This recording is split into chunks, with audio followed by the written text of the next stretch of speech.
ازيكم يا بنات، عاملين ايه؟ النهارده ان شاء الله هنعمل مع بعض الاسدال اللي انتوا شايفينه ده. سهل وسريع جدا، مفيش فيه اي تعقيدات، بالعكس. هتحبوا الفكره ان شاء الله. تابعوا الفيديو للاخر علشان تعرفوا عملناه ازاي، واكتبولي في التعليقات لو عجبكم الفيديو كده. ويلا بينا نبدأ بقى في الفيديو.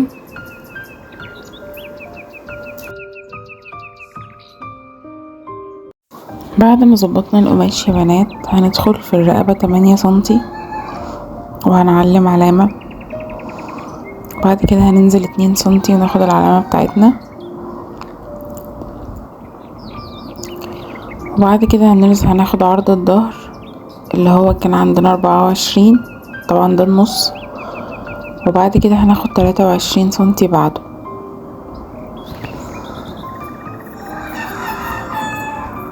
وبعد كده هننزل برضو 24 سنتي عرض الكم او فتحة الكم يعني. وهندخل لجوه 2 سنتي وهنعملها بكيرف زي ما انتوا شايفين كده. بس يا بنات، هنظبط بقى الخط كده لحد تحت. عايزه اقول لكم ان انا بعدها يعني وانا بقفل كده حسيت ان الاسدال واسع شويه وهي مش عايزاه واسع قوي كده، فضيقته شويه، يعني دخلت بالكيرف ده حوالي 5 سنتي كمان ونزلت على ما فيش، يعني من تحت الوسع زي ما هو.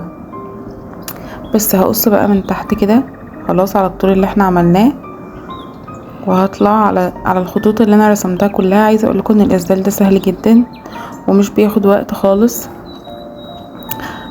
هو خد وقت معايا زياده بصراحه في التصوير، لان كل شويه كنت بقعد اظبط الكاميرا وكده. بس هو مش بياخد وقت خالص وبيكون مريح جدا وشيك برضو في نفس الوقت. وعايزه اقول لكم ان الاسدالات لازم تكون يا بنات واسعه وطويله علشان تعرفوا تصلوا بيها، وما تكونوش محتاجين مثلا يعني تلبسوا حاجه في رجليكوا عشان تغطي رجليكوا، لا لازم يكون مغطي رجليكوا، بيبقى مريح اكتر. دلوقتي انا قصيت الرقبه وقصيت كمان الجزء بتاع الاكمام ده، شوفوا متحدد ازاي. هعمل دلوقتي فرد كده عند الاكتاف كانه خط الكتف، لان انا طبعا مش عامله كتف في الاسدال ده، فبعمل فرد كده بيعرفني ان ده المكان بتاع الكتف يعني. هدخل بقى على الرقبه الاماميه، هظبطها كده علشان اعمل الرقبه الاماميه. نزلت 6 سنتي في الرقبه الاماميه، وهاخدهم كده على ايوه هظبطها بقى على هتلتقي بالجزء بتاع الرقبه الخلفيه. بس احنا كده عملناها. عايزه اقول لكم ملحوظه يا بنات، هي الرقبه دي طلعت معايا واسعه وانا اللي قصدي اعملها واسعه، بس لو انتوا عايزين تعملوها ضيقه وتعملوا سوسته مفيش مشكله، بس هي مش عايزه سوسته يعني. انا عاملاها الواحده يعني، فهي مش حابه سوسته. اخدت بقى وسع الكم، خدته على 25، هشرب الباقي، وخدت طوله 35 سنتي.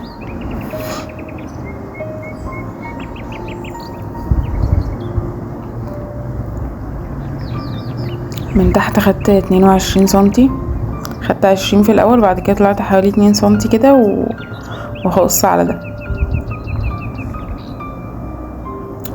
افضل حاجه تعملوها بالكيرف يا بنات، ما تجيبوهاش بمسطره ستريت، لان بيبقى فيها هوا اكتر، بيبقى الكم واسع كده بطريقه مش حلوه. هبدأ بقى اسوي كده واقصه.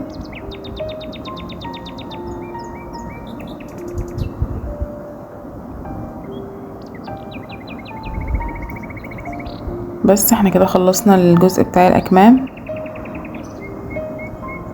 دلوقتي هنعمل الطرحه، خدناها من الجزء اللي تحت. عايزه اقول لكم يا بنات ان دول 4.5، اتبقى منهم جزء كده هعمله لبنوتتها زي هوت شورت كده وتيشيرت عليه، فمحبتش اهدل يعني اهدر في القماش. خدت الطرحه هنا على 60 سنتي يا بنات، علشان تبقى مريحه وعريضه وحلوه.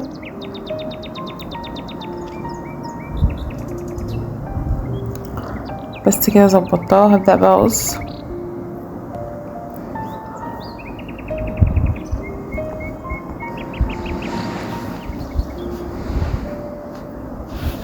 هبدأ برضو اقص الزيادات اللي هنا علشان تكون سوية كده ومظبوطة. عايزة اقول لكم برضو الطرحة لما بتكون عريضة بيكون الاسدال مريح اكتر. خدت بقى عملت هنا كورنيشة. الكورنيشة دي يا بنات عرضها كان 90 سنتي وخدت الطول اللي كان موجود، يعني خدتها على طولها بس يا دوبك ظبطت الطول ده كان تقريبا 35 سنتي برضو. بيدي طول الطرحة وبرضو بيعمل شكل حلو. هي كانت طالبة الكورنيشة دي بس ظبطتها كده وظبطتها من تحت ومن فوق. بس خلاص كده الطرحة جاهزة معانا وكمان الأكمام. هاجي هنا بقى عند الأكمام، عايزاكم تركزوا. احنا تنينا الأكمام من تحت كده هناخد حوالي 9 سنتي كده او 10 او ممكن تعملوا 5 أو 7 برضو على حسب ما انتوا حابين. الكم هيكون ليه كورنيشة كده زي ما انتوا شفتوا في اول الفيديو. عملنا 9 سنتي وهناخد بقى على سنتي كده، هنعلم سنتي ونتنيه، يعني هنخيط كده عليه على السنتي ده وبعد كده نقلبه وندخل فيه الاستك كده بالظبط.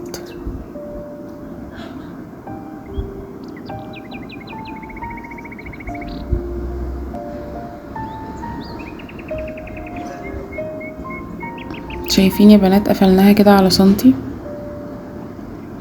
هنقلب بقى السنتي ده زي ما انتوا شايفين كل ده من جوه.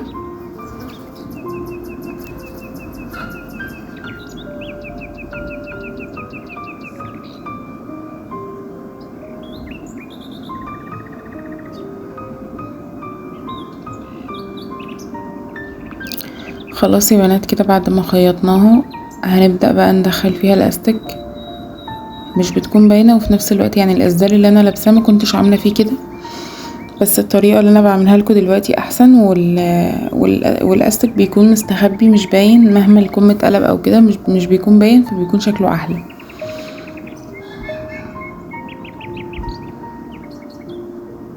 بنبدأ بقى ندخل الاستك كده، هنثبته من الناحيتين.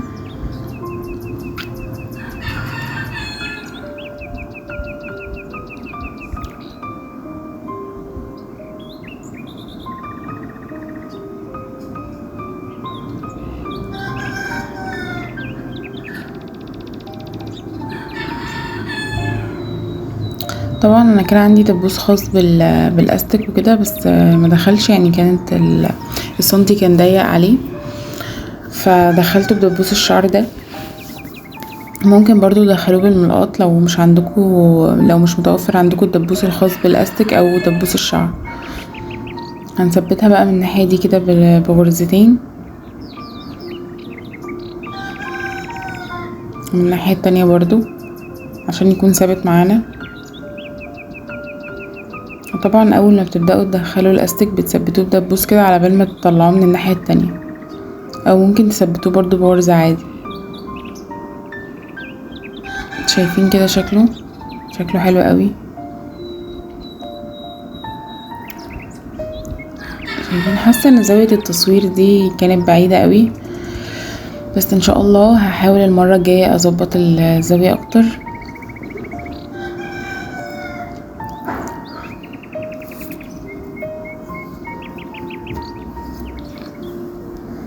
هنقفل بقى الاكمام كده. انا عملت واحد معاكم وهعمل التاني برضو على طول. شايفين شكله حلو ازاي؟ انا مش هتني الجزء اللي تحت لان هو بورسل فمش لازم يتنى.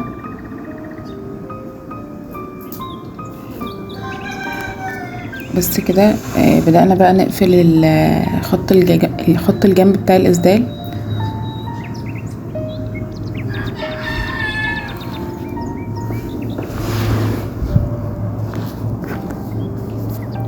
هنقفله للاخر كده.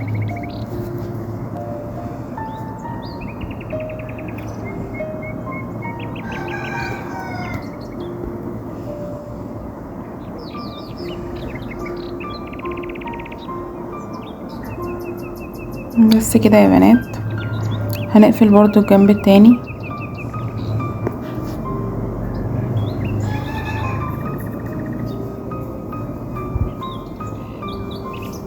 زي ما انتوا شايفين كده.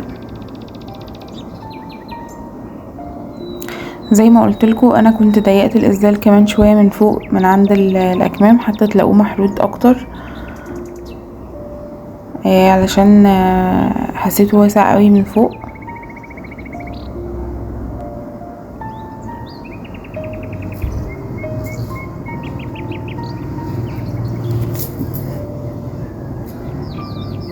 هنقفل بقى الخط للاخر كده.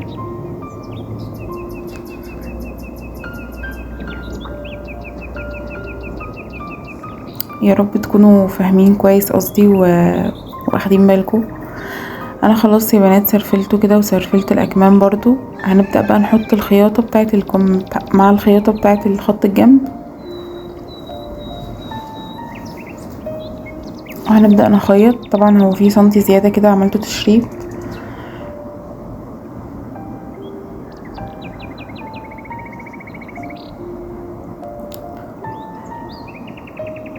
المهم يا بنات ان انا بقول لكم شايفين حتى الاسدال اللي انا لابساه الاستك فيه باين. فالحركه اللي انا قلت لكم عليها دي افضل بكتير، يعني ما تركبوش الاستك على طول كده.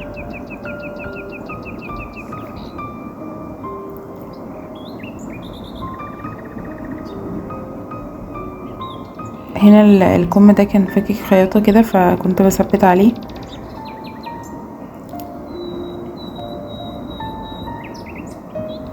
يا رب تكونوا يا بنات اخدين بالكم. انا كنت بحاول بجد الزاويه بتاعه التصوير بالذات على المكنه مش عارفه اظبطها خالص. هنا برضو بثبت بدبوس. الخياطه لازم تكون على الخياطه بالظبط وتقلبيها كده من الرقبه وتبدأي بقى تخيطي الاتنين في بعض، الكم في الجسم.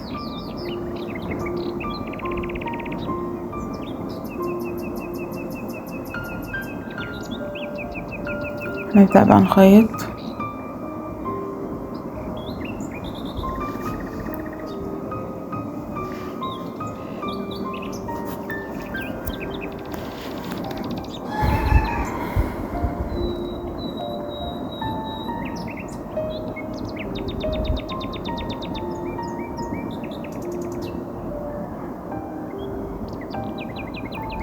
خلاص كده شايفين ركبنا الكم في الجسم. طبعا كأنه قطعة واحدة، كأنه مهوش يعني مهوش موصول خالص.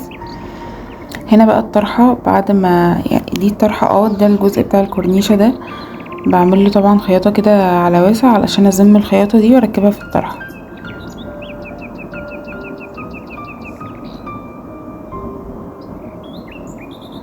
هنا ببدأ ازمها بقى على قد الطرحة بالظبط، اللي هو هجيبها على 60.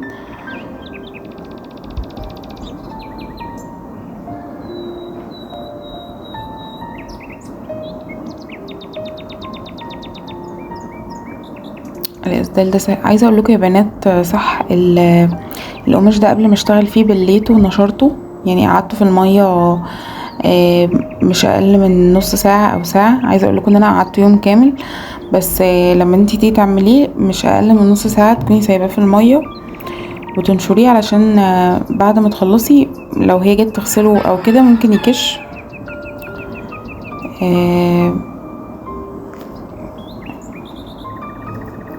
هنا بقى بثبت الكورنيشة في الطرحة.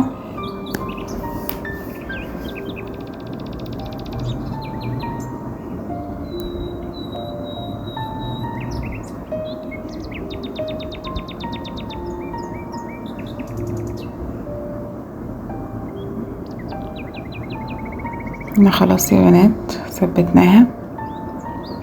هناخدها بقى، شوفوا شكلها حلو قوي بس معرفتش ابينها قوي في التصوير. خلاص بعد ما سرفلنا الطرحة كلها هنتنيها بقى من الجنبين. عايزه اقول لكم برضو ان بدايه الطرحه من فوق ومن تحت بورسل، فمش لازم تتسرفل ولا تتنى. وانا بسيبها كده عشان برضو تساعدني في الطول، يعني ما كنتش اخدت من الطول بتاعها. لكن انتي لو حابه تتنيها برضو مفيش مشكله.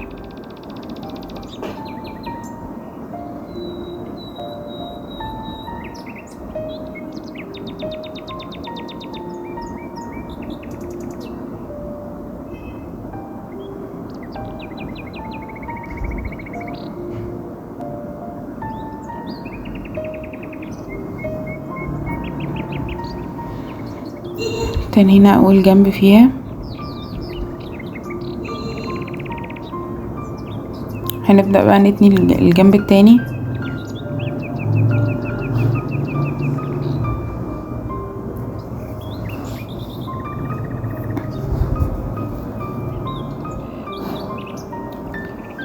لو انتوا وصلتوا لحد هنا من الفيديو ياريت ما تنسوش تعملوا لايك للفيديو واشتراك للقناة لو انتوا مش مشتركين.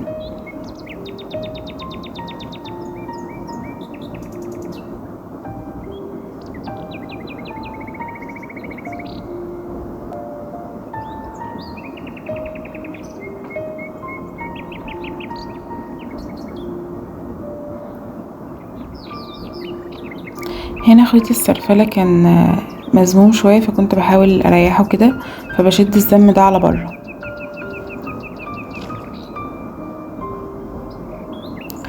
هنا خلاص خلصنا الطرحة.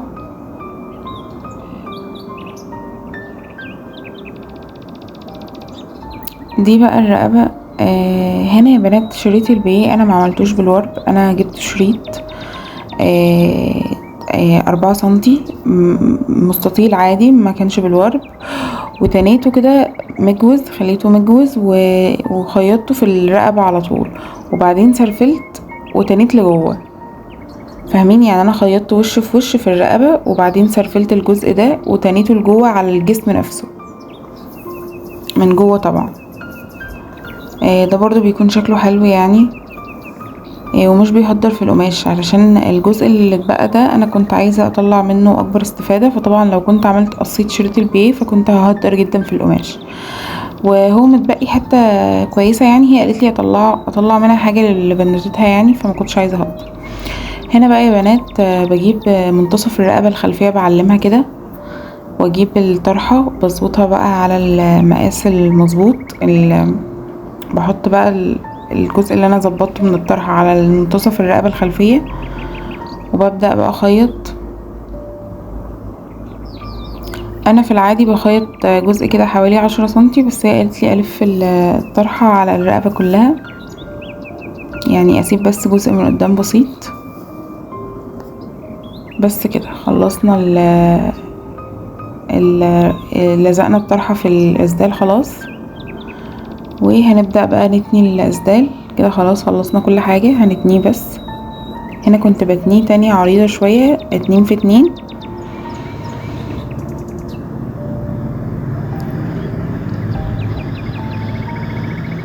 كده يا بنات. وتاخدوا بالكم انتوا بتتنوا علشان ما توربش منكم.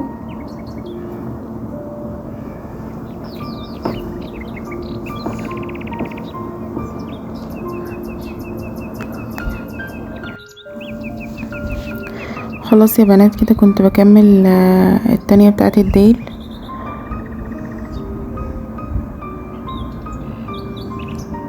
برضو انا بحب اوي ان الاسدال يكون التانية بتاعته عريضة.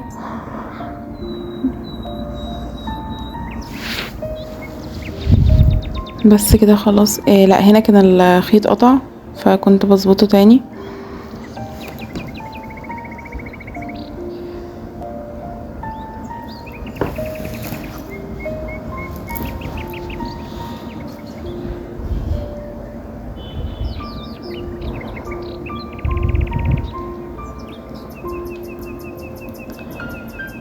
بس كده يا بنات وصلنا لاخر الفيديو، ودي النهاية. ده الشكل النهائي للاسدال، شكله حلو جدا ومريح وواسع، وشكل الكورنيشة جميل قوي. طبعا يفضل ان الكورنيشة تكون بالعرض، يعني هو القماش ليه خطوط بالطول كده، يفضل ان الكورنيشة تكون بالعرض. اكتبوا لي بقى في التعليقات لو عجبكم الفيديو، متنسوش تعملوا لايك واشتراك للقناة. باي باي.